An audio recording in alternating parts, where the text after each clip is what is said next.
디지털 세상에서 누구를 믿을 수 있을까요? 소셜미디어에서 시작된 완벽한 사랑 이야기가 한순간에 악몽으로 변했습니다. 사랑에 빠진 한 사업가가 3억 7천만 원을 송금한 후 그의 연인은 흔적도 없이 사라졌습니다. 철저한 계획으로 6명의 남성을 속인 디지털 로맨스 사기단의 충격적인 실체. 신중하고 공감력 높은 여성 형사 장서진이 거울 속의 연인을 추적하는 과정에서 밝혀지는 놀라운 진실과 디지털 시대의 정체성에 관한 이야기를 지금부터 들려드리겠습니다. 여기서 잠깐 더 많은 이야기와 재미있는 콘텐츠를 놓치지 않으시려면 지금 바로 구독과 알림 설정을 해주세요. 여러분의 관심이 저희 채널에게 큰 힘이 됩니다. 설렘과 불안이 교차하는 순간 이도현의 손가락은 화면 위를 맴돌았다. 그의 스마트폰 화면에는 유아린이라는 이름의 여성이 보낸 메시지가 떠 있었다. 오늘 하루도 수고 많으셨어요. 따뜻한 차 한잔 하시나요? 사계절 중 가장 쓸쓸한 겨울, 40대 초반에 성공한 사업가 이도현에게 유아린은 예상치 못한 봄바람이었다. 어떻게 이런 여자가 나에게 관심을 보이는 걸까? 이도현은 자신의 행운을 의심하며 미소 지었다. 소셜미디어에서 우연히 시작된 대화는 이제 매일 밤 기다리는 습관이 되었다. 첫 만남은 그저 평범한 댓글 하나에서 시작되었다. 이도현이 운영하는 사업체의 소셜미디어 계정에 유아린이 남긴 댓글. 대표님의 경영 철학이 정말 인상적이에요. 제가 좋아하는 책 성공의 그림자에서 언급된 내용과 비슷하더라고요. 그 한 줄이 모든 것의 시작이었다. 이도현은 자신이 즐겨 읽는 책을 언급한 그녀에게 호기심을 느꼈고 탑글을 남겼다. 그리고 그것이 개인 메시지로 그리고 밤늦은 시간까지 이어지는 대화로 발전했다. 서로의 취향이 이렇게 맞을 수 있다니 정말 신기해요. 유아린의 메시지는 언제나 이도현의 마음을 사로잡았다. 그녀의 프로필 사진 속 미소는 완벽했다.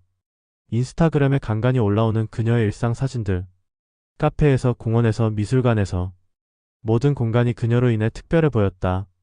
이도현이 1억 5천만 원을 들여 구매한 명품 시계를 자랑스럽게 올렸을 때 유아린은 다른 여성들처럼 값어치를 물어보거나 부러워하지 않았다. 대신 시간의 가치를 아는 사람이 진정한 성공을 이룬다고 생각해요 라는 메시지를 보냈다. 이 한마디가 이도현의 마음을 완전히 사로잡았다.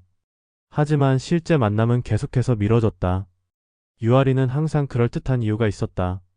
해외 출장이 잡혔어요. 가족 행사가 있어요. 갑자기 몸이 안 좋아졌어요. 이도현은 실망했지만 그녀의 진심 어린 사과 메시지에 모든 것을 이해하고 기다렸다. 화상통화도 마찬가지였다. 연결은 되었지만 항상 화면이 끊기거나 음성만 들렸다. 제 카메라가 고장났나봐요. 정말 죄송해요. 유아린의 목소리는 달콤했고 이도현은 그 목소리에 녹아들었다. 간혹 잠깐 보이는 그녀의 모습은 프로필 사진 그대로였다. 아름다웠다. 도현씨, 제가 요즘 신제품 개발에 투자하고 있는데 조언을 구해도 될까요? 사랑에 빠진 이도현에게 유아린의 부탁은 거절할 수 없는 것이었다. 1,000만 원짜리 조언으로 시작해 5천만 원의 투자 제안으로 이어졌다. 이건 우리의 미래를 위한 거예요. 당신을 믿어요. 이도현은 그녀의 말을 믿었다. 2달 만에 2억 3천만 원이 유아린의 계좌로 송금되었다. 사업가로서 이도현은 항상 신중했지만 유아린에게만은 그 신중함이 무너졌다. 그녀가 보내는 투자 계획서와 수익률 예상 그래프는 모두 전문적으로 보였고 이도현은 그것을 꼼꼼히 검토하지 않았다. 그저 유아린을 믿었다. 우리 곧 만날 수 있을 거예요. 이번 프로젝트만 마무리되면. 유아린의 약속은 달콤했고 이도현은 그 달콤함에 취해 있었다. 결혼까지 꿈꾸게 된 것은 그녀가 보낸 메시지 때문이었다. 가끔 상상해요. 도현 씨와 함께 아침에 일어나 커피를 나누는 모습을. 그게 현실이 된다면 얼마나 행복할까요? 이 한마디에 이도현의 마음은 확고해졌다. 그는 50대까지 톡신으로 살아왔지만 이제 유아린과 함께할 미래를 그렸다. 그리고 어느 날 그녀는 사라졌다. 시린 현실을 깨닫는 데는 3주가 걸렸다. 모든 메시지는 읽히지 않았고 전화는 연결되지 않았다. 그녀의 소셜미디어 계정은 삭제되었다. 이도현이 송금한 돈 총 3억 7천만 원은 흔적도 없이 사라졌다. 이도현의 세계가 무너졌다. 3억 7천만 원. 그 숫자가 머릿속을 맴돌았다. 이제 그는 유아린의 모든 메시지, 모든 약속, 모든 감정을 의심하기 시작했다. 처음에는 그녀에게 무슨 일이 생겼을지도 모른다는 걱정이 앞섰다. 하지만 일주일이 지나고 2주일이 지나면서 그 걱정은 공포로 그리고 마침내 분노로 변했다. 사기당했다. 이 세 글자를 인정하는데 이도현은 21일이 걸렸다. 그의 자존심은 산산조각 났다. 성공한 사업가로서 냉철한 판단력을 자랑하던 그가 어떻게 이런 함정에 빠질 수 있었을까? 유아린이라는 여자의 진짜 정체는 무엇이었을까? 그녀는 실존하는 사람인가 아니면 처음부터 허구였을까? 마지막으로 전화 통화를 했던 날 유아린은 마지막 투자금 5천만 원을 요청했다. 이게 정말 마지막이에요. 도연 씨, 우리의 미래를 위한 거예요. 그녀의 목소리에는 절박함이 묻어 있었다. 이도연은 그 순간에도 의심하지 않고 송금했다. 그리고 그것이 마지막이었다. 경찰서에 들어서는 이도연의 발걸음은 무거웠다. 자신의 어리석음을 다른 사람에게 고백한다는 것은 쉬운 일이 아니었다. 특히 그의 경우처럼 사회적 지위가 높은 사람에게는 더욱 그랬다. 하지만 그는 더 이상 혼자 이 문제를 해결할 수 없다는 것을 알았다. 이도연 씨 맞으신가요? 형사 장서진이 그를 맞이했다. 31살의 여성 형사는 예상보다 젊었지만 그녀의 눈빛은 예리했고 경험이 묻어났다. 네, 맞습니다. 이도연은 고개를 끄덕였다. 사기 피해 신고를 하셨다고 들었습니다. 자세히 말씀해 주시겠어요? 서진의 목소리는 부드러웠지만 단호했다. 이도연은 처음부터 모든 것을 이야기했다. 소셜미디어에서의 첫 만남, 수개월 동안 이어진 메시지, 화상통화에서 항상 문제가 있었던 점, 그리고 점점 커져간 투자 금액. 마지막으로 송금한 날짜 5천만 원. 총합 3억 7천만 원. 화상통화를 하셨다고요? 그녀의 얼굴을 보셨나요? 서진이 물었다. 네, 아니요. 간혹 잠깐 보였지만 항상 화질이 좋지 않았어요. 모호했죠. 하지만 그녀의 소셜미디어에 올라온 사진들과 일치하는 것 같았습니다. 이도연은 탑했다. 그 사진들 지금도 볼 수 있을까요? 이도연은 고개를 저었다. 그녀의 계정이 삭제되었어요. 하지만 그는 자신의 핸드폰을 꺼내 몇 장의 스크린샷을 보여주었다. 제가 저장해둔 것들이 있습니다. 서진은 사진을 자세히 살펴보았다. 유아린은 아름다웠다. 완벽한 피부, 부드러운 곡선의 눈과 미소. 하지만 형사의 눈에는 무언가 다르게 보였다. 그녀는 이런 유형의 사기를 전에도 다뤄본 적이 있었다. 이 사진들, 인스타그램이나 다른 플랫폼에서 자주 볼 수 있는 전형적인 포즈와 구도네요. 프로필 사진으로 사용하기 좋은. 서진이 중얼거렸다. 무슨 말씀이신지? 이도연은 혼란스러워 보였다. 추측이지만 이 사진들이 실제 유아린 씨의 것이 아닐 가능성이 높습니다. 누군가의 사진을 도용했을 수 있어요. 충격적인 말이었지만 이도연은 이미 그런 가능성을 의심하고 있었다. 그는 한숨을 내쉬었다. 그럼 제 돈은? 3억 7천만 원은? 최선을 다해 추적해 보겠습니다. 송금하신 계좌 정보와 모든 대화 내용을 제공해 주시겠어요? 아, 그리고 통화 기록도 필요합니다. 이도연은 모든 정보를 제공했다. 부끄러움과 분노 그리고 슬픔이 뒤섞인 채로. 서진은 그의 감정을 이해했다. 이런 사기 피해자들은 금전적 손실뿐만 아니라 감정적 상처도 크게 받았다. 이도연 씨, 자책하지 마세요. 이런 일은 누구에게나 일어날 수 있습니다. 요즘 사기범들은 매우 교묘하게 접근합니다. 서진의 위로가 이어졌다. 하지만 이도연은 자신을 용서할 수 없었다. 아니에요. 저는 사업가입니다. 냉철하게 판단해야 했는데 어떻게 이런 일이? 사랑은 때로 우리의 판단력을 흐리게 만듭니다. 당신만의 문제가 아니에요. 서진은 단호하게 말했다. 사랑. 그 단어가 이도연의 가슴을 찔렀다. 그는 정말 유아린을 사랑했을까? 아니면 그저 환상에 빠진 것일까? 그는 진짜 유아린을 알지 못했다. 진짜 유아린은 존재하지 않을지도 모른다. 서진은 이도연에게 자세한 진술서를 쓰도록 요청했다. 그는 첫 만남부터 마지막 연락까지 모든 상호작용을 상세히 기록했다. 유아린이 좋아한다고 말했던 책들, 영화들, 음식들, 투자한다고 했던 사업의 세부 내용, 그녀가 자신의 과거에 대해 언급했던 모든 정보. 진술서를 작성하며 이도연은 충격적인 사실을 깨달았다. 유아린은 자신에 대해 구체적인 정보를 거의 공유하지 않았다. 그녀의 가족, 교육 배경, 직업에 대한 정보는 항상 모호했다. 그는 그녀의 목소리만 기억할 뿐 실제 모습은 기억나지 않았다. 마지막으로 유아린 씨가 신원 확인을 위한 서류나 신분증 사본 같은 것을 보내온 적이 있나요? 서진이 물었다. 이도연은 고개를 저었다. 없었습니다. 항상 신뢰를 말했어요.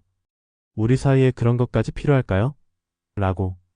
서진은 메모를 마쳤다. 이도연 씨, 조사를 시작하겠습니다. 연락처는 남겨주셨으니 진행 상황을 알려드리겠습니다. 이도현이 경찰서를 나서며 그는 자신이 얼마나 쉽게 속았는지에 대한 씁쓸함을 느꼈다. 유아린이라는 여자, 그녀는 누구였을까?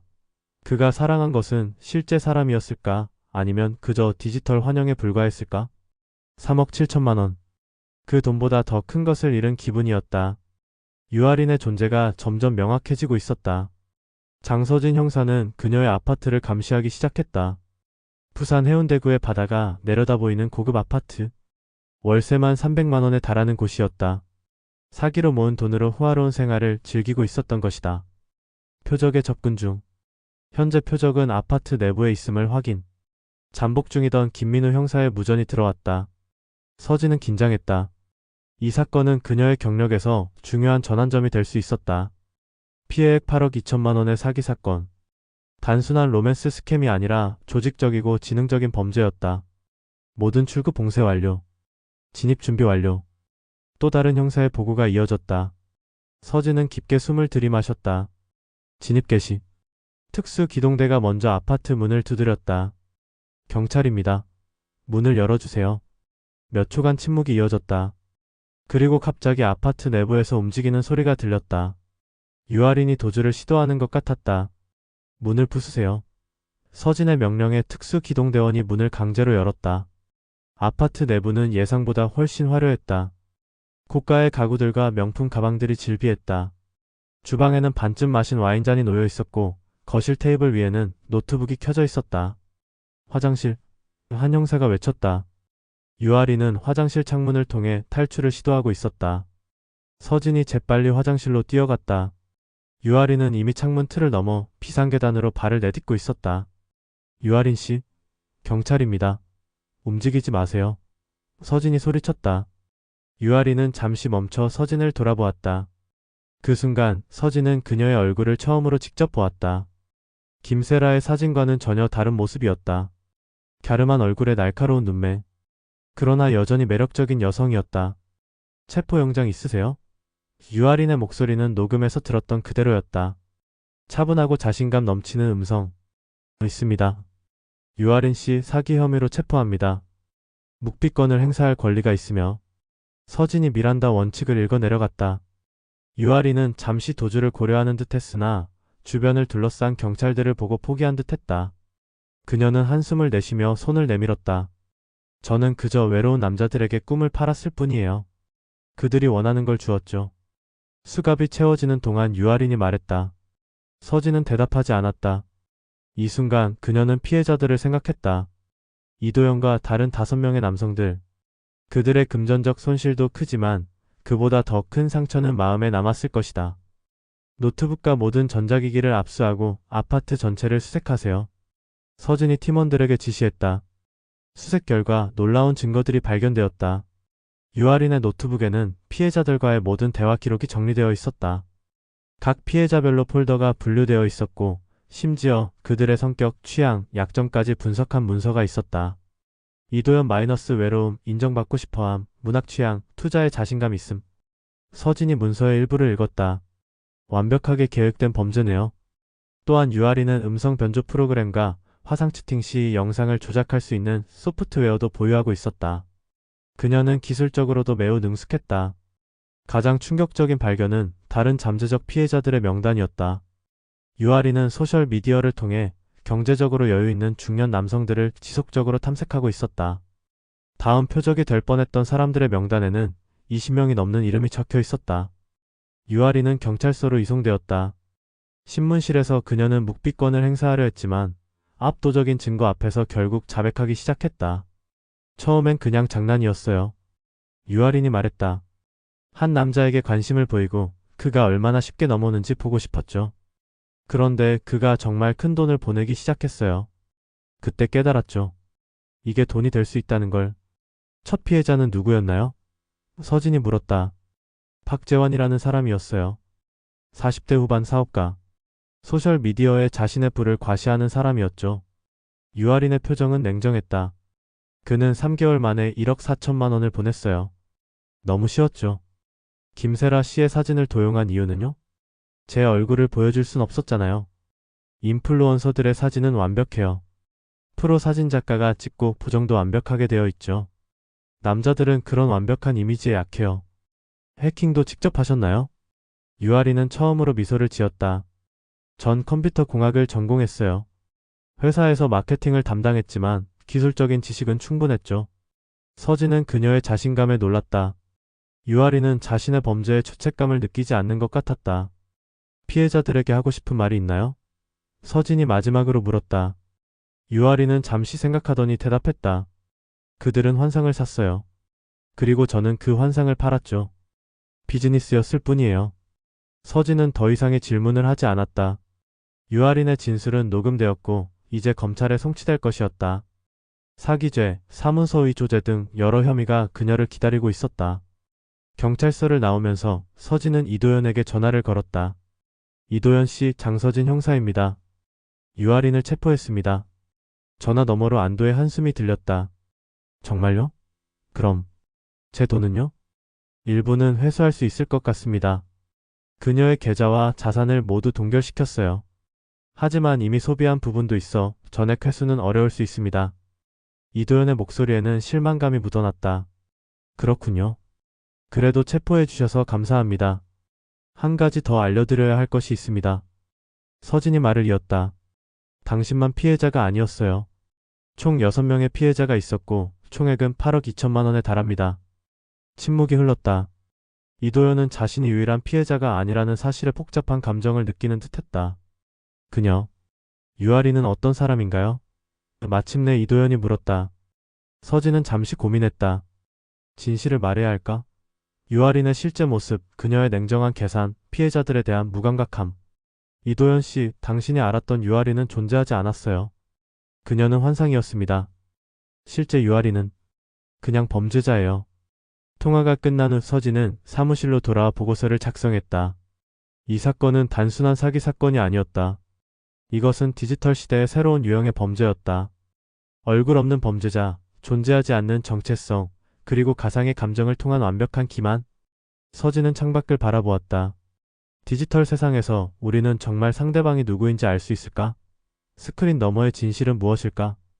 검찰청 폭도를 걸으며 장서진은 오늘의 공판을 위한 마음의 준비를 했다. 유아린의 사건은 언론의 큰 관심을 받고 있었다. 디지털 로맨스 사기단, 거울 속의 연인 등의 자극적인 제목으로 뉴스가 보도되었다. 8억 2천만 원의 피해액과 6명의 피해자, 그리고 사회적 지위가 높은 피해자들의 면면은 대중의 호기심을 자극하기에 충분했다. 법정에 들어서자 서진은 앞줄에 앉아있는 이도현을 발견했다. 그는 모자를 깊게 눌러쓰고 마스크를 쓴 채 자신의 신원을 감추려 노력하고 있었다. 다른 피해자들도 비슷한 모습으로 법정 여기저기에 앉아 있었다. 공개적인 망신을 피하고 싶었을 것이다. 재판부 입정. 법원 직원의 안내에 맞춰 모두가 일어섰다. 재판장이 입장한 후 피고인 유아린이 호송되어 들어왔다. 구치소에 회색 옷을 입은 그녀는 체포되었을 때보다 더 지쳐 보였다. 하지만 그녀의 눈빛은 여전히 날카로웠다. 사건 번호 2025-형제12345 피고인 유아린 사기 및 신분 도용 혐의에 대한 재판을 시작하겠습니다. 재판장이 선언했다. 검사는 유아린의 범행을 상세히 설명했다. 각 피해자들을 어떻게 만났는지, 어떤 방식으로 신뢰를 쌓았는지, 그리고 어떻게 금전을 요구했는지. 그 과정은 놀라울 정도로 체계적이고 계산적이었다. 피고인은 철저한 준비와 계획하에 범행을 저질렀습니다. 검사가 말했다. 각 피해자의 심리적 약점을 파악하고 그에 맞춘 페르소나를 구축했습니다. 이는 단순한 충동범죄가 아닌 계획적이고 지능적인 범죄입니다. 법정 스크린에는 유아린의 노트북에서 발견된 피해자 분석 자료가 투영되었다. 각 피해자의 성격, 취향, 약점이 마치 마케팅 자료처럼 체계적으로 정리되어 있었다. 이도현 마이너스 외로움, 자존감 높음, 인정받고 싶어함. 검사가 화면의 내용을 읽었다. 접근 전략 지적 대화, 그의 성공에 대한 존경, 정서적 연결 강조. 이도현은 자신의 이름이 언급되자 고개를 숙였다. 자신의 가장 깊은 내면이 이렇게 분석되고 법정에서 공개되는 것은 또 다른 형태의 상처였다. 피고인은 이처럼 각 피해자를 철저히 분석하고 그들이 원하는 이상적인 파트너의 모습을 연기했습니다. 마치 배우가 역할을 연기하듯이요. 변호인 측은 유아린의 어려운 가정환경과 과거 트라우마를 주장했다. 어린 시절의 가정폭력, 대학 시절 겪은 심각한 데이트 폭력, 그리고 전 직장에서의 성희롱 사건까지 이 모든 경험이 그녀를 이런 범죄의 길로 이끌었다는 논리였다. 저희 의뢰인은 사회와 남성들에게 깊은 불신과 분노를 갖게 되었습니다. 그것이 잘못된 방향으로 표출된 것이지 근본적으로 악의적인 의도는 없었습니다. 변호사가 주장했다. 유아리는 증인석에 섰다. 그녀는 담담한 목소리로 자신의 행동을 설명했다. 처음에는 복수심이었어요. 저를 배신한 전 남자친구와 비슷한 유형의 남자들에게 상처를 주고 싶었죠. 유아린이 말했다. 하지만 시간이 지나면서 그것은 일종의 게임이 되었어요. 얼마나 많은 남자들이 얼마나 쉽게 속는지 보고 싶었죠. 피해자들에게 진심으로 사과하고 싶은 마음이 있나요? 검사가 물었다. 유아린은 잠시 침묵했다.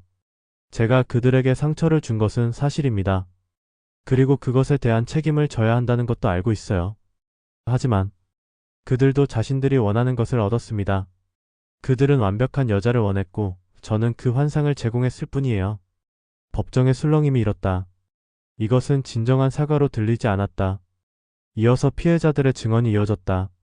이도현이 첫 번째로 증인석에 섰다. 저는 유아린을 사랑했습니다. 이도현의 목소리는 떨렸다. 그녀가 실존하지 않는 사람이라는 것을 알았을 때 저는 제 자신의 현실 감각까지 의심하게 되었습니다. 어떻게 제가 허구의 인물을 이렇게 깊이 사랑할 수 있었을까요? 이도현은 유아린과 나눈 메시지, 음성통화, 그리고 그가 송금한 3억 7천만 원에 대해 증언했다. 그 돈은 그의 사업 운영 자금과 개인 저축이었다. 일부는 대출까지 받아 마련한 것이었다. 당신이 속았다고 느끼나요? 아니면 자발적으로 돈을 준 것인가요? 변호사의 날카로운 질문이 이어졌다. 이도현은 고개를 들어 유아린을 바라보았다. 저는 속았습니다. 하지만 동시에 저는 그 환상을 믿고 싶었던 것 같습니다. 누군가가 저를 저 자체로 사랑한다고 믿고 싶었어요. 다른 피해자들의 증언도 비슷했다. 그들 모두 외로움, 인정받고 싶은 욕구, 그리고 진정한 사랑에 대한 갈망을 가지고 있었다. 유아린은 그들의 이런 심리적 취약점을 정확히 파고들었다. 심리학자 김지연 박사가 전문가 증인으로 출석했다. 그녀는 디지털 관계의 심리학에 대해 설명했다.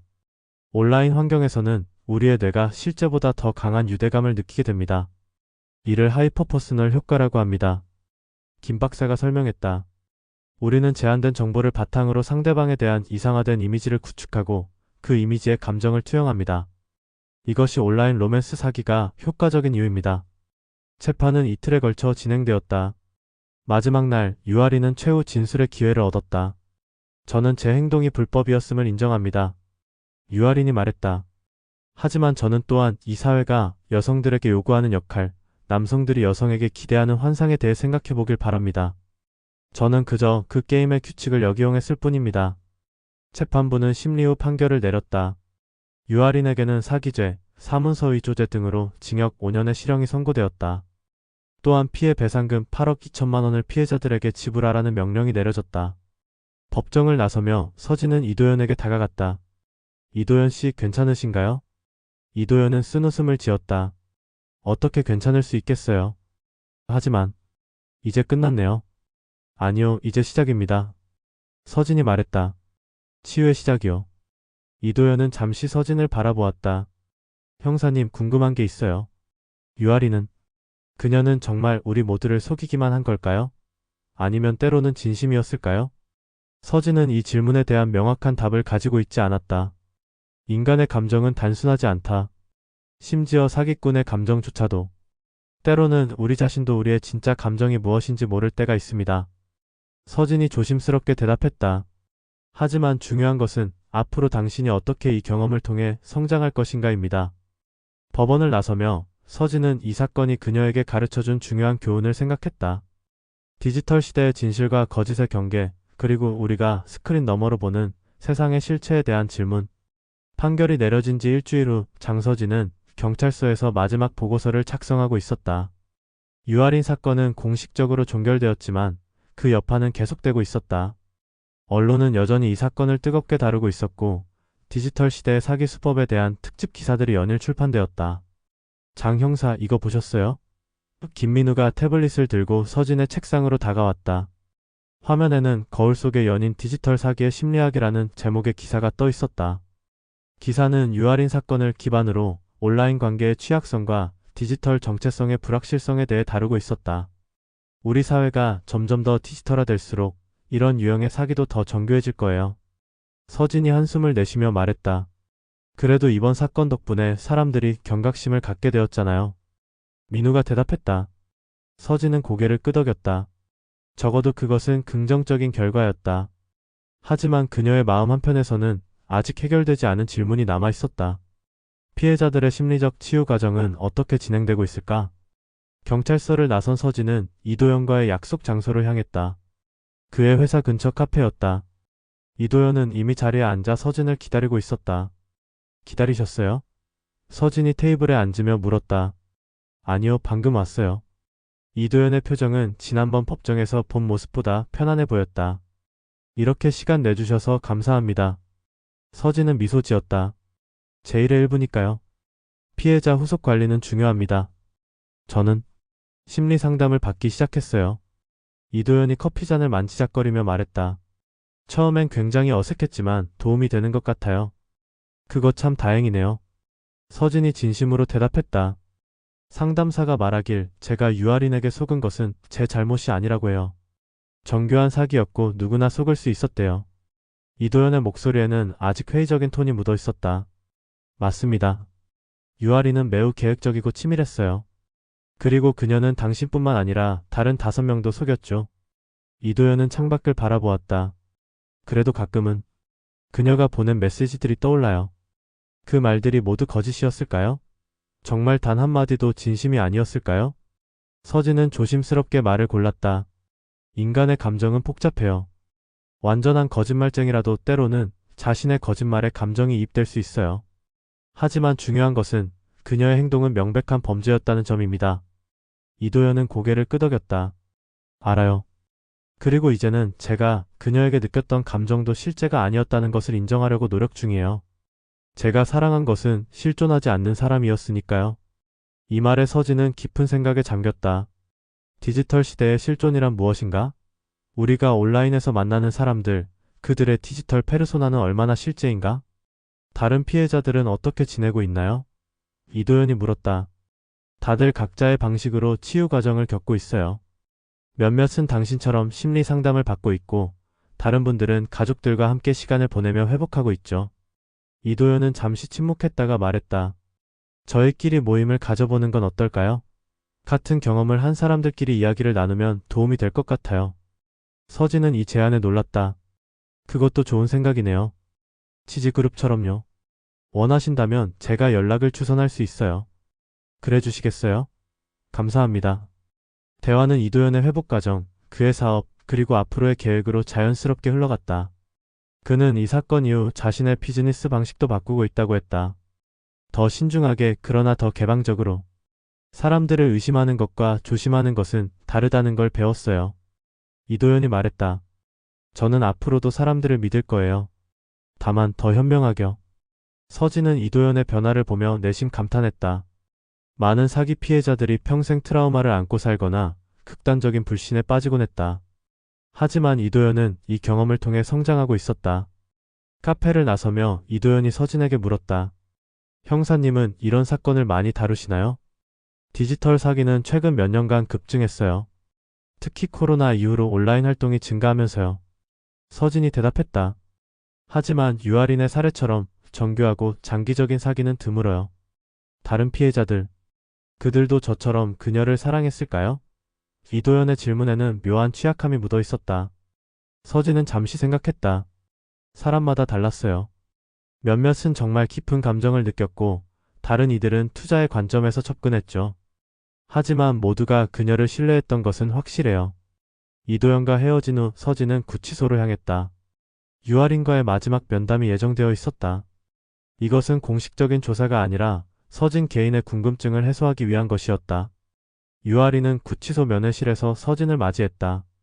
5년의 형을 선고받은 그녀는 예상보다 평온해 보였다. 장 형사님, 무슨 일로 오셨나요? 유아린이 물었다. 몇 가지 개인적인 궁금증이 있어서요. 서진이 대답했다. 공식 기록용이 아닙니다. 유아린은 미소 지었다. 질문해보세요. 당신이 피해자들에게 보낸 메시지, 그 감정, 정말 모두 연기였나요? 유아리는 잠시 침묵했다. 처음에는 완전히 연기였어요. 마케팅 전략을 세우듯 각 남성에게 맞는 페르소나를 구축했죠. 하지만 시간이 지나면서 그녀는 말을 멈추고 창밖을 바라보았다. 때로는 저도 그 감정에 빠져들었어요. 특히 이도현 씨와의 대화는 가끔은 제가 실제로 그를 좋아하는 것 같기도 했죠. 그는 다른 남자들과 달랐어요. 서진은 이 고백에 놀랐다. 그런데도 그를 속이고 돈을 가로챘죠. 네, 결국 그게 제 목적이었으니까요. 유아린의 목소리에는 회한이 묻어났다. 하지만 지금 생각해보면 제가 진짜 그를 만났다면 아마 좋아했을지도 모르겠어요. 왜 이런 일을 시작했나요? 정말 돈 때문이었나요? 유아린은 서진을 정면으로 바라보았다. 처음에는 폭수였어요. 저를 배신한 남자에 대한. 그 다음은 힘이었죠. 남자들을 조종하는 힘. 그리고 마지막에는 습관이 되었어요. 중독성이 있었거든요. 다른 사람이 되는 것. 서진은 이해했다. 디지털 세상에서 우리는 누구나 다른 사람이 될 수 있다. 다른 정체성을 실험하고 다른 모습을 보여줄 수 있다. 하지만 유아리는 그 경계를 넘어서 타인에게 실질적인 피해를 입혔다. 후회하나요? 서진의 마지막 질문이었다. 유아리는 깊은 한숨을 내쉬었다. 후회. 그건 복잡한 감정이에요. 제가 한 일이 잘못되었다는 것은 알아요. 하지만 그 과정에서 배운 것들, 느낀 것들, 그것까지 후회하긴 어려워요. 서진은 더 이상의 질문을 하지 않았다. 유아린의 복잡한 심리를 완전히 이해하는 것은 불가능할 것이다. 사람의 마음은 디지털 코드보다 훨씬 복잡하니까. 구치소를 나서며 서진은 디지털 시대의 정체성과 진실에 대해 생각했다. 스크린 너머로 우리는 누구를 만나고 있는 것일까? 그리고 그 만남은 얼마나 진실한 것일까? 2달 후 유아린 사건의 파장은 계속되고 있었다. 장서진은 경찰청 대강당에서 디지털 시대의 범죄 예방이라는 주제로 특강을 하게 되었다. 청중은 주로 경찰관들이었지만 일반 시민들과 피해자, 지원단체 회원들도 자리를 채우고 있었다. 디지털 정체성은 물리적 정체성과 달리 쉽게 조작될 수 있습니다. 서진이 프레젠테이션을 시작했다. 우리가 온라인에서 만나는 사람들은 자신을 어떻게 보여주고 싶은지에 따라 자신의 모습을 선택적으로 공개합니다. 사진, 글, 영상. 이 모든 것이 실제 사람의 일부만을 보여줍니다. 청중 사이에서 이도현의 모습이 보였다. 그는 다른 피해자들과 함께 앉아 있었다. 이도현의 제안에 따라 피해자들은 정기적인 모임을 가지며 서로의 회복 과정을 돕고 있었다. 그들은 이제 디지털 사기 피해자 지원 네트워크라는 비공식 단체를 만들어 활동하고 있었다. 유아린 사건이 특별했던 점은 그녀의 철저한 계획성입니다. 서진이 설명을 이어갔다. 그녀는 피해자 한 명당 최소 1개월에서 최대 6개월까지 관계를 구축했습니다. 이 기간 동안 그녀는 피해자의 취향, 가치관, 약점을 파악하고 그에 맞춘 가상의 인물을 연기했습니다. 스크린에는 유아린이 사용한 전략이 표시되었다. 신뢰 구축 단계, 감정적 연결 단계, 금전적 요청 단계, 그리고 최종적으로 잠적 단계. 금전적 요청은 처음에는 소액으로 시작하여 점점 금액을 늘려갔습니다. 첫 요청은 평균 300만 원 정도였으며 마지막 요청은 평균 5천만 원에 달했습니다. 피해자들은 이미 감정적으로 깊이 연결되어 있었기 때문에 이러한 요청을 거절하기 어려웠습니다. 서진은 청중을 둘러보았다. 모두 진지하게 경청하고 있었다. 디지털 사기는 이제 모든 사람의 관심사가 되었다. 그렇다면 어떻게 우리 자신을 보호할 수 있을까요? 서진이 질문을 던졌다. 첫째, 온라인에서 만난 사람과 금전적 거래를 할 때는 항상 신중해야 합니다. 둘째, 실제 만남을 지속적으로 미루는 사람은 의심해 볼 필요가 있습니다. 셋째, 신원 확인이 불가능한 사람에게 개인정보나 금전을 제공하지 마세요. 강연이 끝난 후 서진은 이도현과 다른 피해자들과 간단한 대화를 나눴다. 형사님의 강연 덕분에 많은 것을 배웠어요. 이도현이 말했다. 우리 네트워크에서도 이런 정보를 널리 알리려고 노력 중입니다. 네트워크 활동은 어떻게 진행되고 있나요? 서진이 물었다. 생각보다 훨씬 많은 사람들이 저희와 비슷한 경험을 했다는 것을 알게 되었어요. 다른 피해자인 박재환이 대답했다. 지금은 20명 정도가 정기적으로 모임에 참석하고 있습니다. 우리는 단순히 피해 경험을 공유하는 데 그치지 않고 적극적으로 예방 활동도 하고 있어요. 이도현이 덧붙였다. 소셜미디어의 예방 수칙을 게시하고 학교나 지역 커뮤니티 센터에서 강연도 하고 있죠. 서진은 미소 지었다. 이들이 자신의 상처를 딛고 다른 사람들을 돕는 모습이 감동적이었다. 피해 금액 회수는 어떻게 진행되고 있나요? 서진이 조심스럽게 물었다. 이도현은 한숨을 내쉬었다. 아직 많이 회수하지 못했어요. 유아린의 자산이 일부 동결되어 있지만 그녀가 해외 계좌로 이미 많은 돈을 빼돌린 것 같아요. 하지만 저희에게는 이제 돈보다 더 중요한 것이 있어요. 박재환이 말했다. 우리의 경험이 다른 사람들에게 교훈이 된다면 그것만으로도 의미가 있죠. 서진은 이 말에 깊이 공감했다. 금전적 손실은 결국 회복될 수 있지만 심리적 상처는 오래 남는다. 그러나 이들처럼 그 상처를 긍정적인 에너지로 전환할 수 있다면 그것이야말로 진정한 회복일 것이다. 강연장을 나온 서진은 경찰서로 돌아가는 길에 유아린이 수감된 교도소 앞을 지나게 되었다. 그녀는 잠시 차를 세우고 건물을 바라보았다. 유아린은 지금 무엇을 생각하고 있을까? 그녀는 자신의 행동을 진정으로 후회하고 있을까? 아니면 여전히 그것을 하나의 게임으로 여기고 있을까? 서진의 휴대폰이 울렸다. 김 박사, 유아린 사건의 심리 분석을 담당했던 전문가였다. 장 형사님, 혹시 시간 되세요? 유아린에 관한 흥미로운 발견이 있어서요. 서진은 즉시 김 박사의 연구실로 향했다. 대학 캠퍼스 내에 있는 그녀의 연구실은 책과 논문으로 가득 차 있었다. 이것 보세요. 김 박사가 컴퓨터 화면을 가리켰다.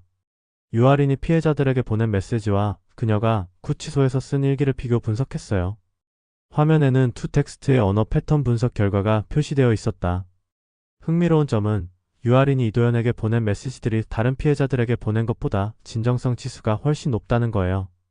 단어 선택, 문장 구조, 감정 표현 방식 모두 그녀의 실제 일기와 유사한 패턴을 보여요. 그게 무슨 의미인가요? 서진이 물었다. 유아린이 이도현에게만은 부분적으로 진심이었을 가능성이 있어요. 물론 여전히 사기 행각이었지만 그녀의 감정이 어느 정도 실제였을 수 있다는 거죠.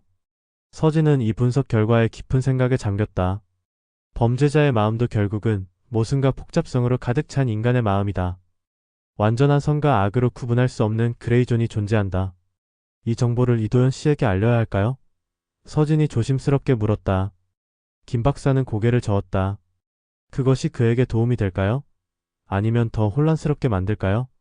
때로는 모든 진실이 치유에 도움이 되는 것은 아니에요. 서진은 동의했다. 이도현은 이제 자신의 삶을 재건하고 있었다. 유아린이 부분적으로 진심이었을지도 모른다는 사실은 그의 회복 과정을 방해할 수도 있었다. 연구실을 나와 차로 돌아가는 길에 서진은 디지털 세상에서의 진실과 거짓의 경계에 대해 생각했다. 우리가 온라인에서 보여주는 모습은 얼마나 진실한가? 그리고 우리가 온라인에서 만나는 사람들은 얼마나 진짜인가? 서진은 자신의 휴대폰을 꺼내 소셜미디어 앱을 열었다. 그녀의 프로필 사진, 게시물, 댓글들. 이것들이 진짜 장서진을 얼마나 담고 있을까? 아마도 일부만 담고 있을 것이다. 우리 모두는 디지털 세상에서 일종의 편집된 자아를 보여주고 있는 것이다. 그녀는 앱을 닫고 운전을 계속했다. 아마도 완전한 진실이란 결코 알 수 없는 것일지도 모른다. 우리가 할 수 있는 최선은 조금 더 주의 깊게, 조금 더 진실되게 살아가는 것뿐이다. 형사로서의 삶은 사건의 종결로 끝나지 않는다. 장서진은 이 사실을 잘 알고 있었다. 유아린 사건이 공식적으로 마무리된 지 6개월이 지났지만 그 영향은 여전히 서진의 일상에 깊이 스며들어 있었다. 초가을에 선선한 바람이 부는 오후, 서진은 부산 해운대 해변을 걷고 있었다. 바다는 잔잔했고 관광객들은 줄어들어 한적한 느낌이었다. 그녀는 이곳에서 이도현과 만나기로 약속했다. 서진 씨. 멀리서 이도현의 목소리가 들렸다. 그는 더 이상 형사님이라고 부르지 않았다. 시간이 지나며 그들의 관계는 공식적인 관계에서 조금 더 편안한 친구 관계로 발전해 있었다. 오랜만이네요. 서진이 반갑게 인사했다. 어떻게 지내셨어요? 이도현은 미소 지었다. 그의 얼굴에는 예전의 그림자가 거의 사라져 있었다. 잘 지냈어요. 사업도 안정되고 무엇보다 마음이 한결 가벼워졌어요. 그들은 해변가 카페에 자리를 잡고 앉았다. 창가의 자리에서 바다를 바라보며 이도현은 지난 반년간의 변화에 대해 이야기했다. 피해자 지원 네트워크가 정식 단체로 등록되었어요. 디지털 안전 공동체라는 이름으로요. 지금은 전국에 지부가 생기고 있고 정부 지원도 받게 되었습니다. 서진은 기쁜 마음으로 경청했다. 정말 놀라운 발전이네요. 처음 그 아이디어를 말씀하셨을 때는 이렇게까지 성장할 줄 몰랐어요. 저도 마찬가지예요. 이도현이 웃었다. 처음에는 그저 비슷한 상처를 가진 사람들끼리 위로받고 싶었을 뿐인데 어느새 사회적 운동이 되어버렸네요. 디지털 안전 공동체는 온라인 사기 예방 교육, 피해자 심리 상담, 법률 지원 등 다양한 활동을 하고 있었다. 특히 청소년들을 대상으로 한 디지털 리터러시 교육에 중점을 두고 있었다. 우리가 가장 중요하게 생각하는 건 디지털 세계에서의 진정성이에요. 이도현이 진지한 표정으로 말했다. 기술이 발전할수록 가짜와 진짜를 구분하기는 더 어려워질 거예요. 특히 인공지능이 발전하면서 더욱 그렇죠. 서진은 이도현의 통찰력에 감탄했다. 그는 자신의 아픈 경험을 단순한 상처로 남겨두지 않고 사회적 가치로 승화시키고 있었다. 피해 금액은 어느 정도 회수되었나요? 서진이 물었다. 이도현은 고개를 저었다. 전체 피해액 8억 2천만 원 중에 약 2억 원 정도만 회수되었어요.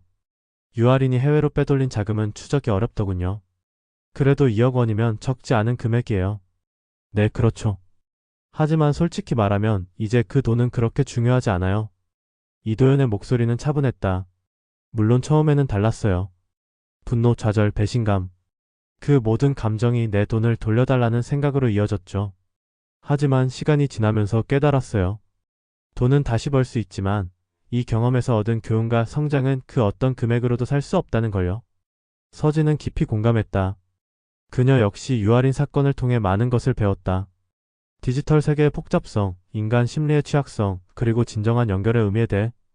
유아린에 대해서는 어떻게 생각하세요? 서진이 조심스럽게 물었다. 이도현은 잠시 생각에 잠겼다. 처음에는 그녀를 미워했어요. 증오했다고 해도 과언이 아니죠. 하지만 이제는 그저 그녀도 자신만의 상처와 이유가 있었을 거라고 생각해요. 물론 그것이 그녀의 행동을 정당화하지는 않지만요. 그녀를 용서하셨나요? 용서라. 어려운 질문이네요. 이도현이 바다를 바라보며 말했다. 완전한 용서까지는 아직 먼 것 같아요. 하지만 적어도 더 이상 그녀에게 묶여있지 않아요. 제 삶은 계속 나아가고 있으니까요. 대화는 자연스럽게 다른 주제로 흘러갔다. 이도현의 새로운 사업 계획, 서진의 최근 사건들, 그리고 서로의 일상적인 관심사들. 그들은 이제 유아린 사건을 넘어 두 사람으로서 대화를 나누고 있었다. 해가 서서히 지기 시작할 무렵 그들은 해변을 따라 걷기 시작했다. 모래 위에 남는 발자국은 파도에 의해 곧 지워질 것이지만 그 순간의 존재감만큼은 부정할 수 없는 것이었다. 서진 씨, 가끔 궁금해요. 이도현이 문득 말을 꺼냈다. 우리가 온라인에서 만나는 사람들, 그들은 정말 우리가 생각하는 그 사람일까요? 아니면 모두가 조금씩 유아린처럼 연기하고 있는 걸까요? 서진은 깊은 질문에 잠시 생각에 잠겼다. 온라인이든 오프라인이든 우리는 모두 여러 모습을 가지고 있어요. 직장에서의 나, 가족과 함께 있을 때의 나, 친구들과 있을 때의 나. 이 모든 모습이 진짜 나의 일부죠. 다만 온라인에서는 이런 모습을 더 의도적으로 선택하고 편집할 수 있는 것 같아요. 그럼 진짜 나란 뭘까요? 아마도 그 모든 모습의 총합이 아닐까요? 우리가 보여주는 모든 면, 숨기는 모든 면, 그리고 우리 스스로도 아직 발견하지 못한 모든 가능성까지. 이도현은 고개를 끄덕였다. 그렇게 생각하면 유아린도 어떤 의미에서는 진짜였네요. 그녀가 보여준 모습도 결국 그녀의 일부였으니까요. 서진은 이 통찰에 놀랐다. 맞아요. 비록 그것이 기만을 위한 것이었지만 그녀가 만들어낸 페르소나도 어떤 방식으로든 그녀 자신에서 비롯된 것이었을 거예요. 해변 끝에 도달했을 때 그들은 발걸음을 멈추고 일몰을 바라보았다. 붉은 태양이 바다에 잠기는 모습은 아름다웠다. 디지털 세상에서 우리는 모두 거울 속에 있는 것 같아요. 이도현이 말했다. 우리가 보는 것은 실제가 아니라 반사된 이미지. 때로는 왜곡되고, 때로는 비화되고, 때로는 전혀 다른 모습으로 변형된 이미지죠. 서진은 생각에 잠겼다. 하지만 거울은 또한 자기인식의 도구이기도 해요. 우리는 거울을 통해 자신을 바라보고 이해하려고 노력하죠. 맞아요. 어쩌면 디지털 세상도 마찬가지일지도 모르겠어요. 그곳에서 우리는 다양한 모습을 실험하고 때로는 실수하고 배우면서 더 나은 자신을 찾아가는 것일지도요. 해가 완전히 지고 하늘이 어두워지기 시작했다. 서진과 이도현은 해변을 떠날 준비를 했다. 형사님, 아니 서진 씨. 이도현이 진지한 표정으로 말했다. 그동안 정말 감사했어요. 단순히 사건을 해결해 주신 것만이 아니라 제가 이 경험을 통해 성장할 수 있도록 도와주셔서요. 서진은 미소 지었다. 제가 한 일은 그저 제 일을 한 것뿐이에요. 진정한 변화는 당신 스스로 이루어낸 거예요. 그들은 작별 인사를 나누었다. 이도현은 자신의 차로, 서진은 경찰서 방향으로 걸어갔다. 경찰서에 도착한 서진은 자신의 책상에 앉아 컴퓨터를 켰다. 유아린 사건 파일이 아직 그녀의 바탕화면에 있었다. 그녀는 파일을 열어 마지막 보고서를 작성하기 시작했다. 사건명 유아린 온라인 사기 사건 일명 거울 속의 연인 최종 보고 범인 유아린은 현재 교도소에서 형을 살고 있으며 피해자들은 각자의 방식으로 회복 중이다. 피해 금액 중 약 2억 원이 회수되었으며 나머지 금액에 대한 추적은 계속 진행 중이다. 그러나 이 사건의 진정한 의미는 금전적 손실과 회복을 넘어선다. 이 사건은 디지털 시대의 정체성과 진실성에 대한 중요한 질문을 제기한다. 우리가 온라인에서 만나는 사람들은 누구인가? 그리고 우리 자신은 온라인에서 어떤 모습으로 존재하는가?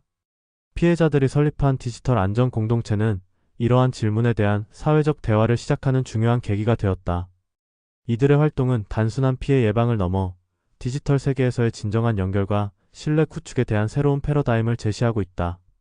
수사관으로서 나의 역할은 범인을 체포하고 사건을 해결하는 것에서 끝났지만 한 사람으로서 이 사건이 우리 사회에 미친 영향을 지켜보는 것은 계속될 것이다. 서진은 보고서를 저장하고 창밖을 바라보았다. 밖은 이미 어두워져 있었고 도시의 불빛이 빌딩 사이로 반짝이고 있었다. 각각의 불빛 뒤에는 한 사람의 이야기가 있다. 그리고 그 이야기들은 때로는 디지털 세계에서, 때로는 현실 세계에서 서로 얽히고 영향을 주고받는다. 서진은 자신의 휴대폰을 꺼내 홈 화면을 바라보았다. 그곳에는 다양한 소셜미디어 앱 아이콘이 있었다. 그녀는 잠시 생각한 후 하나의 앱을 열고 새 게시물을 작성하기 시작했다. 사랑은 얼굴로 시작되지만 진심은 끝까지 가야 한다. 디지털 세상에서 우리는 모두 거울 속에 있다. 그 거울이 보여주는 것이 진실인지 아닌지는 우리 스스로 질문해야 한다. 게시물을 올리고 나서 서진은 컴퓨터를 끄고 사무실을 나섰다. 밤하늘에는 별이 빛나고 있었다. 그녀는 잠시 하늘을 올려다보았다. 별빛이 지구에 도달하기까지 수년, 수십 년 혹은 수백 년이 걸린다. 우리가 보는 별은 이미 과거의 모습이다. 마치 디지털 세상에서 우리가 보는 이미지들처럼. 그럼에도 불구하고 그 빛은 여전히 아름답고 여전히 우리에게 의미가 있다. 진실과 허구의 경계가 흐려지는 디지털 시대에도 우리의 연결과 관계는 여전히 가치가 있다. 다만 조금 더 주의 깊게, 조금 더 진실되게 그 관계를 맺어가는 법을 배워야 할 뿐이다. 서진은 길을 걸으며 생각했다. 유아린 사건은 끝났지만 그것이 제기한 질문들은 계속될 것이다. 그리고 그 질문들에 대한 답을 찾아가는 여정이야말로 디지털 시대를 살아가는 우리 모두의 과제일 것이다.